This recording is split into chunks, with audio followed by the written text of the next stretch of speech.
Hi friends, நம்ம விஜய் மல்லி ஸ்டோரியில் மல்லியும் விஜயும் ரொம்பவே சந்தோஷமாக இருக்காங்க. ஸோ அவங்க வந்து இத்தனை நாள் வரைக்கும் சந்தோஷமாக இல்லாததுக்கு டோட்டலாக சந்தோஷமாக இருக்காங்க அப்படின்னு சொல்லலாம்.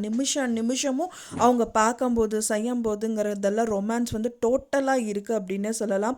ஸோ இந்த மாதிரி ஒரு டயத்தில் தான் வந்துட்டு வெண்பா வந்து காணோம் அப்படின்னு சொல்லிட்டு பார்த்துட்ருக்காங்க மல்லி. அப்போவும் விஜய் வந்து பார்த்திங்க அப்படின்னா நம்ம ரூமில் இருக்கலாம் அப்படிங்கிற மாதிரி சொல்கிறாரு. அப்போவும் மல்லி வந்துட்டு பார்த்திங்கன்னா ஒரு தாயாக வந்துட்டு அவங்கள பார்க்கணும்னு நினச்சி வராங்க. ஸோ அந்த டைட்டில் தான் வெண்பா பார் இங்கே இருக்கா அப்படிங்கிற மாதிரி விஜய் காமிக்கிறாரு. ஸோ அப்போ தான் அவர் வந்து மல்லிகிட்ட சொல்லிட்டு இருக்காரு, வெண்பா வந்து பொறுப்பாக இருக்கணும். ஸோ அதுக்கு வந்து அவளுக்கு வந்துட்டு ஒரு குழந்தை இருந்துட்டு தம்பி பாப்பா இருந்துட்டா அவள் பொறுப்பாயிருவாங்கிற மாதிரி சொல்கிறாங்க. ஸோ விஜய்க்கும் மல்லிக்கும் வந்துட்டு ட்வின்ஸ் பிறந்தா எவ்வளோ அழகாக இருக்கும். அதை தான் ஒரு சின்ன வீடியோவை உங்களுக்கு நான் ஷேர் பண்ணியிருக்கேன் ஃப்ரெண்ட்ஸ். பிடிச்சிருந்தா மறக்காமல் லைக் பண்ணி சப்போர்ட் பண்ணுங்கள். இப்போ மெயினாக பார்த்தீங்க அப்படின்னா இப்போ ஸ்டோரி வந்து இன்னும் வந்துட்டு ஆயத்தமாக போயிட்டுருக்கு. ஸோ என்னதான் இவங்க சேர்ந்தாலும் சரி, இவங்களுக்கு காசே இல்லைனாலும் சரி, இப்போ வந்து பார்த்திங்கன்னா அவங்க சந்தோஷத்துக்கு பஞ்சமே இல்லைங்கிற மாதிரி போயிட்டுருக்கு. ஸோ அதை தடுக்கணுங்கிற மாதிரி வந்து பார்த்திங்கன்னா ராஜி ஒரு பக்கமும் வந்து பார்த்திங்கன்னா நிஷா ஒரு பக்கமும் கிளம்பியிருக்காங்க. இப்போ கதிரேஷன் எடுத்த பிளான் தான் எல்லாமே சொதப்பெல்லாம் முடிஞ்சிருச்சு அப்படிங்கிறனால கதிரேஷனை ஒதுக்கிட்டு நிஷாவே வெளியே வராங்க. ஸோ அவங்களும் வந்து பார்த்திங்க அப்படின்னா வந்துட்டு அவங்க தங்கி இருந்த ரெசார்ட்டில் அங்கே இருக்கிற தங்குற ஒரு பர்சனாக வந்துட்டு தான் ஹஸ்பண்ட் அண்ட் ஒய்ஃபாக 2 பேரை அனுப்பி வச்சுருக்காங்க. ஸோ அவங்க தான் வந்து பார்த்திங்கன்னா வெண்பாவை காப்பாற்றுற மாதிரி காப்பாற்றுறாங்க. ஆனால் இவங்களுக்கே தெரியல அவங்க நல்ல பர்சன்.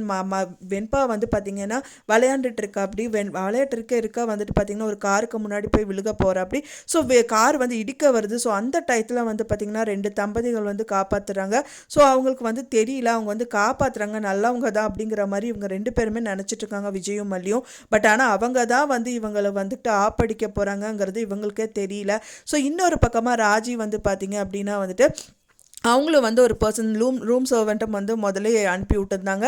ஸோ அவர் கால் பண்ணி கேட்குறாங்க, அவங்கள வந்து கொலை பண்ணணும் அவ்வளோதானே மேடம் அப்படிங்கிற மாதிரி அவங்க பேசிகிட்டு இருக்காங்க. நிஷா ஒரு பக்கம் வந்து அவங்க பர்சனுக்கு கால் பண்ணுறாங்க. அவங்களும் வந்துட்டு என்னாச்சு அப்படிங்கிற மாதிரி கேட்குறாங்க.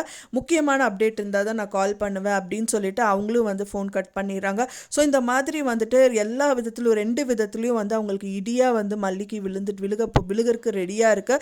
ஸோ மல்லிக்கு கிட்டத்தட்ட தெரிஞ்சிருச்சு. ஏன்னா வந்து அவங்க முதலே சொல்கிறாங்க, அந்த பர்சன் எனக்கு பார்க்க போது எனக்கு டவுட்டாகவே இருக்குது விஜய் அப்படிங்கிற மாதிரி சொல்கிறாங்க. ஆனால் விஜய் வந்து பார்த்திங்கன்னா மல்லி ஏற்றுக்கிட்டாங்க, மல்லி கூட இருக்காங்கங்கிறனால அந்த மமதியில் அவர் இருக்கார்.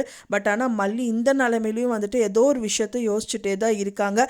கண்டிப்பாக இதுக்கு ஏதாவது ஒரு திருப்பி அடிப்பாங்க அப்படின்னே சொல்லி வெயிட் பண்ணலாம் ஃப்ரெண்ட்ஸ். நீங்கள் என்ன நினைக்கிறீங்க அப்படின்னு சொல்லிட்டு உங்களோட கருத்துக்களை மறக்காமல் எனக்கு கமெண்டில் ஷேர் பண்ணுங்கள். நான் சொன்ன இந்த தகவல் உங்களுக்கு பிடிச்சிருக்குன்னு நினைக்கிறேன் ஃப்ரெண்ட்ஸ். பிடிச்சிருந்தால் மறக்காமல் லைக் பண்ணுங்கள், ஷேர் பண்ணுங்கள், கமெண்ட் பண்ணுங்கள், சப்ஸ்கிரைப் பண்ணுங்கள். மேலும் இன்னொரு மல்லி சீரியல் அப்டேட்டோட நெக்ஸ்ட் மீட் பண்ணுறேன். தேங்க்ஸ் ஃபார் வாட்சிங் மை டிஃப்ரெண்ட்ஸ். நெக்ஸ்ட் வீடியோவில் பார்க்கலாம்.